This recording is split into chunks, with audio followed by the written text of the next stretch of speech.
Hey, I wanted to talk to you today about another thing that helped me in my life, and that is learning English. You may or may not be aware that English is a second language for me. I was born and raised for most of my childhood in Romania, which is where I live now.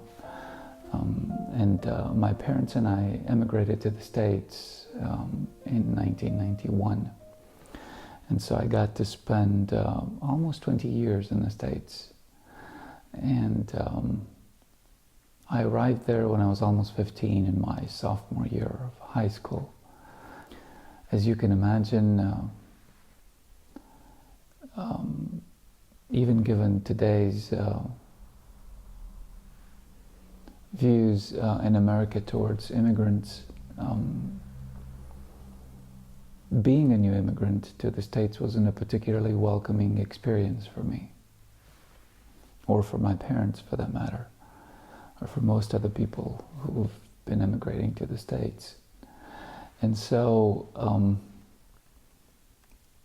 fitting in and learning the language was a big part of being accepted. I had the good fortune of having had intensive English lessons when I was still in Romania. And so that helped me quite a lot as I perfected my English, and I did my best to excel and to fit into a new society and start to contribute my share to both my family and to the country, to which I believed that I owed some sort of debt of gratitude for having taken me in and given me new opportunities. So perhaps it was one of those things where I guess you can't really call them coincidence, because things just fall into place. When things just fall into place, it's a little more than coincidence, right? But I'd always had a love for English. And when I was a little child, I would mimic the actors' voices in movies, in English-speaking movies. And I believe that helped me quite a bit to modulate my accent as I learned the language. And I had the good fortune of getting into the first high school in the country, in Romania, that was teaching English intensively. That was back in 1990. That was right after the fall of communism in Romania. And this was the first high school that happened to do this, to teach English 5 times a week. And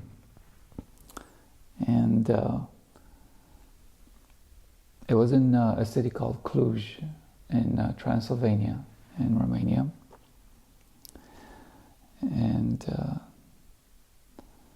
And so I had that advantage where I got taught, I got to learn English intensively. At the time, I didn't know that it was preparing me for an experience such as emigrating to the States.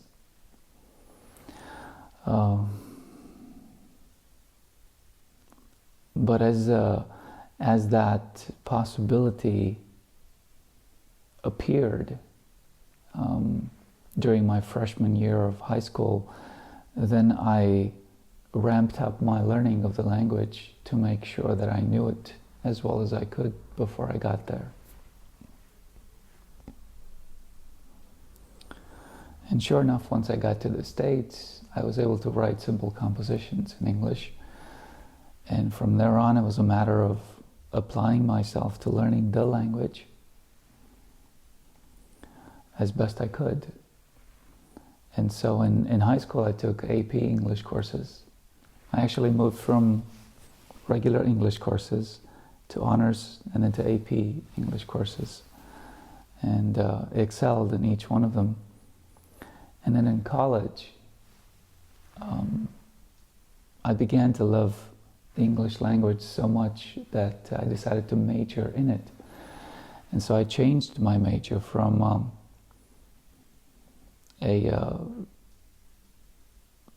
pre-med major, because I was pre-med in college, and I was going to attempt to major in molecular biology and biochemistry, but then I changed my mind altogether to my parents' dismay and majored in English, in British literature and creative writing. Yeah, and it was a wonderful time for me, going to the library and doing research and writing essays and research papers, and it's pretty great. And it was this learning, this love for the language of English, which is a beautiful language, by the way. I think it's still very much relevant nowadays, and it would behoove anybody who wants to work internationally to learn it. In spite of what some people say, it is a fairly easy language to learn. Now, it gets intricate. It does get intricate, but it's fairly easy to learn the basics of it. And it's also a beautiful language, don't you think? The words are so melodious. They roll off your tongue. It's not a harsh language. And so many people in the world know it, that it's a good thing if you know it as well. And as for me, I can definitely tell you that it helped me in life to learn English, not only because I was in the United States and I needed to know English, but learning it the way I did and being able to be articulate in the language without making mistakes helped me completely fit into the society of the country that I was living in. And this is something that's really important, I believe. It's not only important for English-speaking countries, but I think it's for anybody who goes to a country other than their own, and they want to make a living there. It's really important for you to learn the language of that country, to learn it well, and to fit into that society, because it's so much easier to advance and make a good life for yourself if you know that language, and if you make a bit of an effort to fit in, instead of sticking out like a sore thumb and giving everyone reason to criticize you.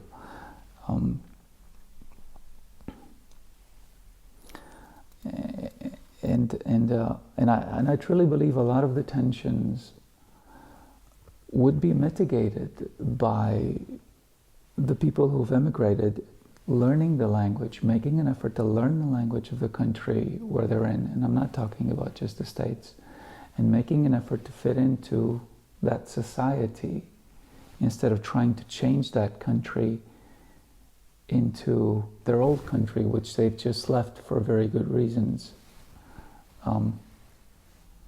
Obviously there are two sides to this coin, and there are arguments for and against what I'm saying, but it's a very dicey issue, and I'd rather not get into it any deeper than this. I just want to talk about English. But I happen to branch off into that sort of thing, side of things, and yeah, it's what's happening.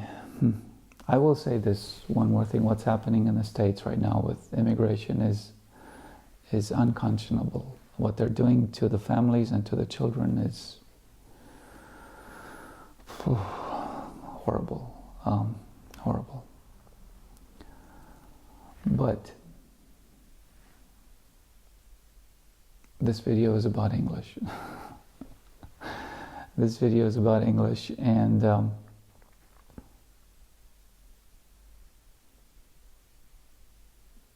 how learning it helped me advance, and it certainly did. It certainly did, and it's still paying dividends today, knowing English this well and being able to read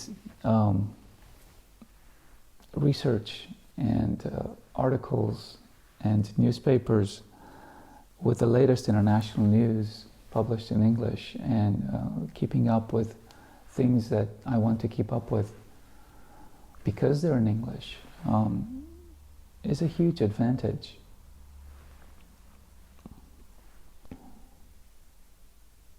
Knowing that I can go to many parts of the world and be able to communicate with those people because I know English.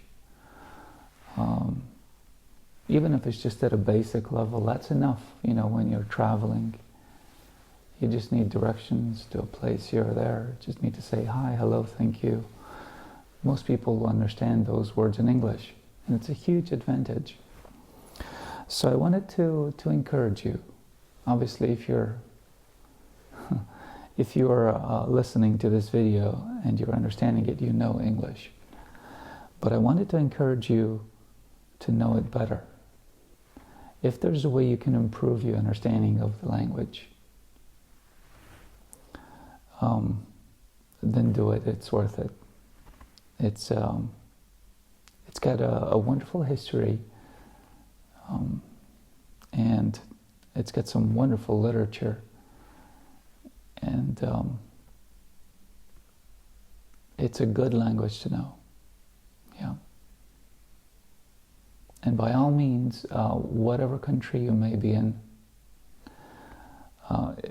if you're an immigrant there, do make the effort to learn the language of that country and to fit into that society, because that is a debt, I believe, that you owe to that country for having taken you in, for having given you a home, a new home, with better economic opportunities than you had in your country of origin.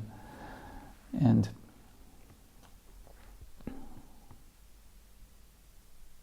it's just something that is the right thing to do, you know, once you get there. Yeah. I do wish we'd get back to being more civil toward immigrants. This is an untenable situation, the one we're in the United States. And I do wish in Europe the immigrants would be more civil towards the countries that have taken them in, because I hear a lot of those news as well, where they arrive in countries like Germany or Denmark or France, and they turn violent, or the UK, and they turn violent and are ungrateful for the new opportunities, and